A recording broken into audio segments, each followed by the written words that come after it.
Hi friends, welcome back to friendly vlogs. అందరూ ఎలా ఉన్నారు? నేనైతే సూపర్గా ఉన్నాను. ఈరోజు రాఖీ కాబట్టి మా ఇంట్లో సెలబ్రేషన్ అయితే మార్నింగ్కి స్టార్ట్ అయిపోయింది. ఇంకా పిల్లలు ఇద్దరిని రెడీ చేసేసి కూర్చోబెట్టాము.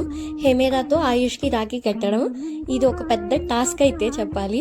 ఎందుకంటే హెమేరాకి ఇది ఫస్ట్ రాఖీ కాబట్టి అసలు ఏడ్చేసింది, భయపడిపోయి కూర్చోవట్లేదు, రాఖీ కట్టట్లేదు.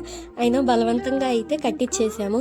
ఇంకా ఆఫ్టర్నూన్ లోపే కట్టేయాలి అని చెప్పారు కాబట్టి ఇంకా తొందరగా నాకు కూడా దేవుడిచ్చిన అన్నయ్యలు ఉన్నారు అని చెప్పానుగా, వాళ్ళ కోసం అయితే వెళ్ళిపోయాను. నేను అన్నయ్యల కోసం అయితే 3 రాఖీలు తీసుకున్నాను. ఒక అన్నయ్య వైజాగ్ వెళ్ళడం వల్ల తనకు కట్టలేకపోయాను. సో వాళ్ళ ఇంటికి వెళ్ళి రాఖీ ఇచ్చేసి వచ్చాను. ఇంకా మిగతా ఇద్దరికైతే కట్టేశాను. ఈరోజు మీరు కూడా ఇలానే రాఖీ కట్టుంటే ఎంతమందికి కట్టారో కామెంట్లో చెప్పండి. నేను లాస్ట్ టైం ఈ అన్నకి ఈవినింగ్ వరకు రాఖీ కట్టలేదు, కొద్దిగా బిజీగా ఉండడం వల్ల. ఈసారి ఇన్ టైంకి కంప్లీట్ చేసుకున్నా. నా వీడియో కనుక మీకు నచ్చితే లైక్ చేయండి, షేర్ చేయండి, సబ్స్క్రైబ్ చేయండి.